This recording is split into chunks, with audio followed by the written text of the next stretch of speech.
प्यारे विद्यार्थियों, good morning. आज हम भक्ति काल को स्वर्ण युग क्यों कहते हैं, इसके बारे में विवेचन करेंगे।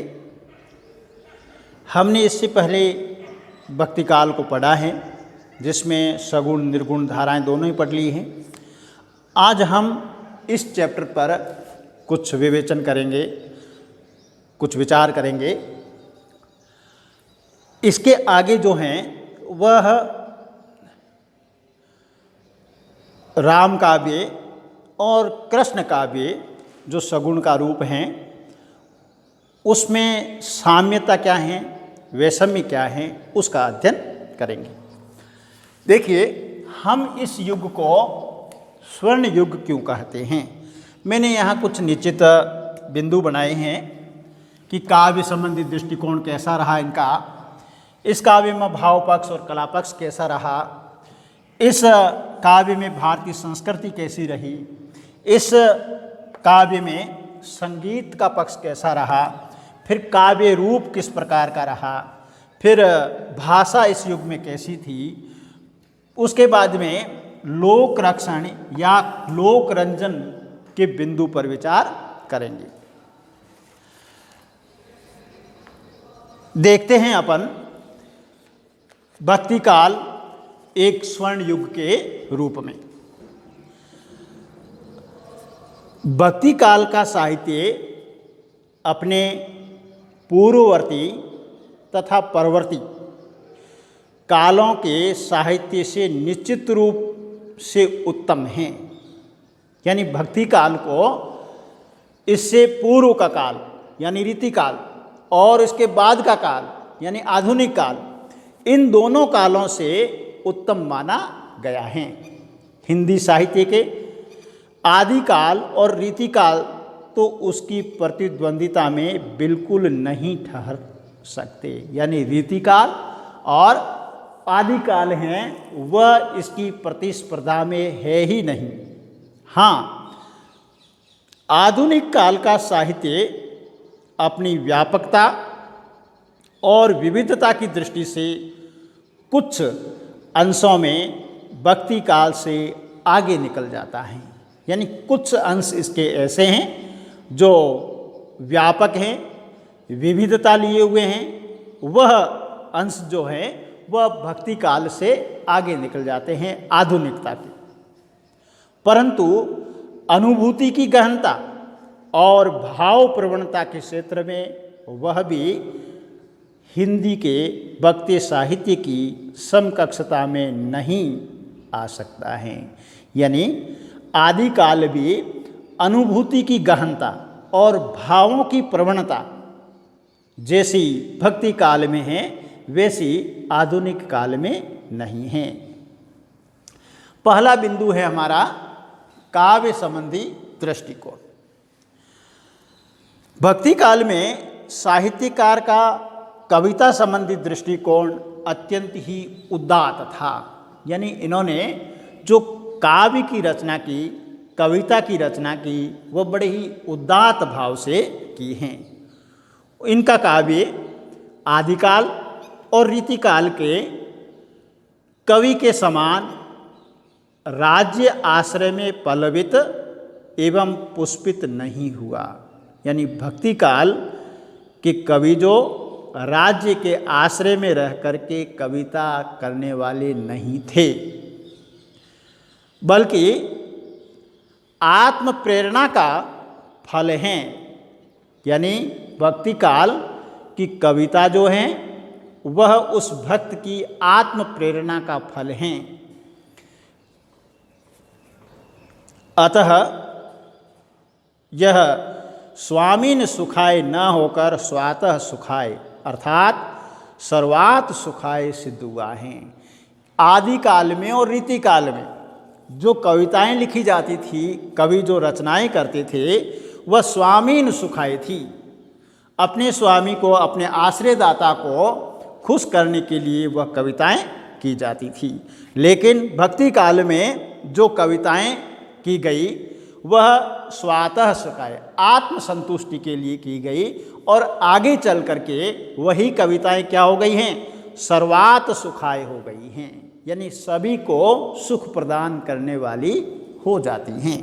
तो इस प्रकार से काव्य संबंधित दृष्टिकोण है वह इस काल का बड़ा ही उत्तम था, उदात्त था। दूसरा हमारा पक्ष है भाव पक्ष या कला पक्ष।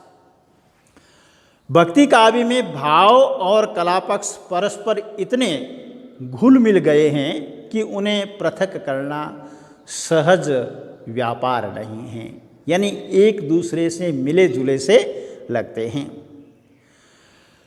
भक्ति काव्य का अनुभूति पक्ष और अभिव्यक्ति पक्ष संतुलित हैं, सशक्त हैं और परस्पर पोषक हैं, यानी ऐसा अनुभूति का पक्ष, अभिव्यक्ति का पक्ष हमें संतुलित अन्य काव्य में नहीं मिलता है। इसलिए यह बड़ा ही सशक्त हैं और परस्पर एक दूसरे का पोषण करने वाला है।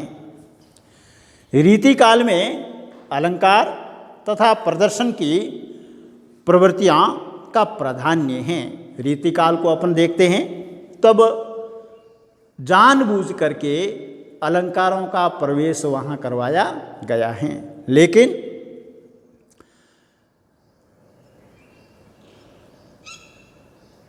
भक्ति काल में इस चीज़ का अभाव है, यानी रीति काल में आत्मा की सहज स्फूर्ति और प्राणों के स्पंदन का अभाव रहा है, आत्म अनुभूति का अभाव रहा है।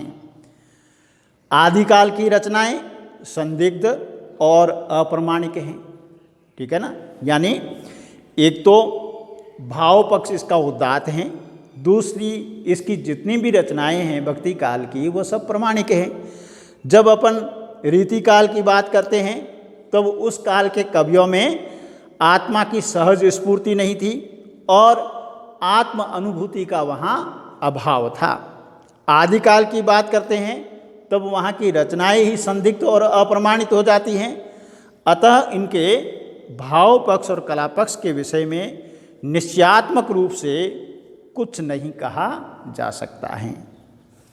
तीसरा हमारा बिंदु है भारतीय संस्कृति को लेकर। भारतीय धर्म, दर्शन और संस्कृति और सभ्यता, आचार और विचार सभी कुछ भक्ति काव्य के सुदृढ़ एवं सुंदर कलेवर में सुरक्षित हैं।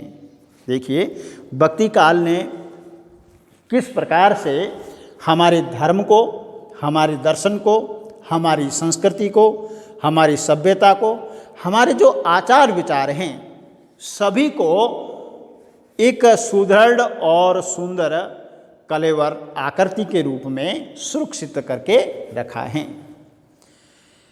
इसमें सगुण निर्गुण भक्ति, योग, दार्शनिकता, आध्यात्मिकता और आदर्श जीवन के भव्य चित्र सन्निहित हैं। आदिकाल और रीतिकाल में यह सब दृष्टिगोचर नहीं होता है। न तो हमें आदिकाल में ऐसी चीज़ें मिलती हैं, न ही हमें रीतिकाल में ऐसी चीज़ें मिलती हैं। फिर इसका अगला बिंदु रहता है संगीत।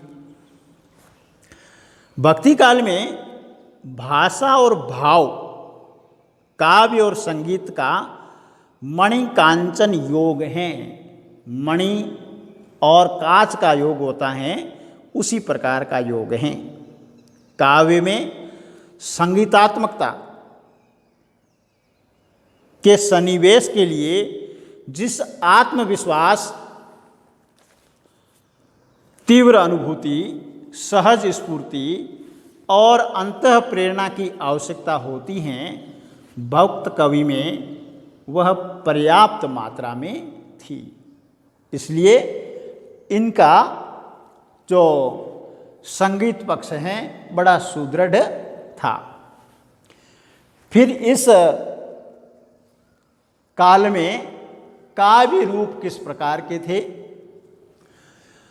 भक्ति काव्य में प्रबंध काव्य, मुक्तक काव्य, सूक्ति काव्य, संगीत काव्य, गेय, नाटक, कथा काव्य, जीवन चरित्र, गद्य काव्य और उपदेश काव्य सभी कुछ उपलब्ध होता है। यानी इस काव्य युग में काव्य के अमूमन जो रूप थे वह सब मौजूद थे। फिर इस काव्य में भाषा किस प्रकार की थी? भक्ति काल में अवधि और ब्रज भाषा दोनों ही भक्ति काव्य में अपने चरम उत्कर्ष पर पहुंची हुई दृष्टिगोचर होती हैं। यानी इस युग के अंदर अवधि भाषा और ब्रज भाषा दोनों का ही प्रयोग किया गया है। अधिकतर राम काव्य में अवधि भाषा का प्रयोग है और कृष्ण काव्य में ब्रज भाषा का प्रयोग किया गया है।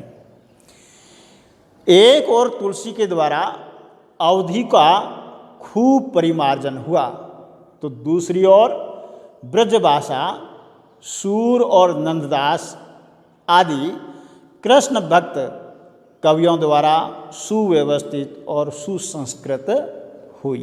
तो इस युग के अंदर मुख्य रूप से दो भाषाओं का पूर्ण विकास हुआ और उनका खूब परिमार्जन भी हुआ। अब हम अगला बिंदु लेते हैं जो इस युग को स्वर्ण युग स्थापित करने में सहायक हैं। लोक रक्षण एवं लोक रंजन निर्गुणवादी कबीर तथा जायसी ने अपने अपने माध्यम से हिंदू मुस्लिम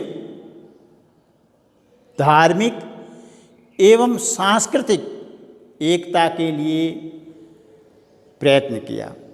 यानी यहाँ पर बात कहें निर्गुणवादी कबीर तथा जायसी ने अपने अपने माध्यम से हिंदू मुस्लिम को एक करने की बात कही है, सांस्कृतिक एकता स्थापित की है। तुलसी ने राम में शील, शक्ति और सौंदर्य का सुखद समन्वय स्थापित किया है। सूर के कृष्ण में सुंदर की प्रधानता है। भक्ति काव्य एक साथ हृदय, मन और आत्मा की मुमुक्षा को शांत करता है।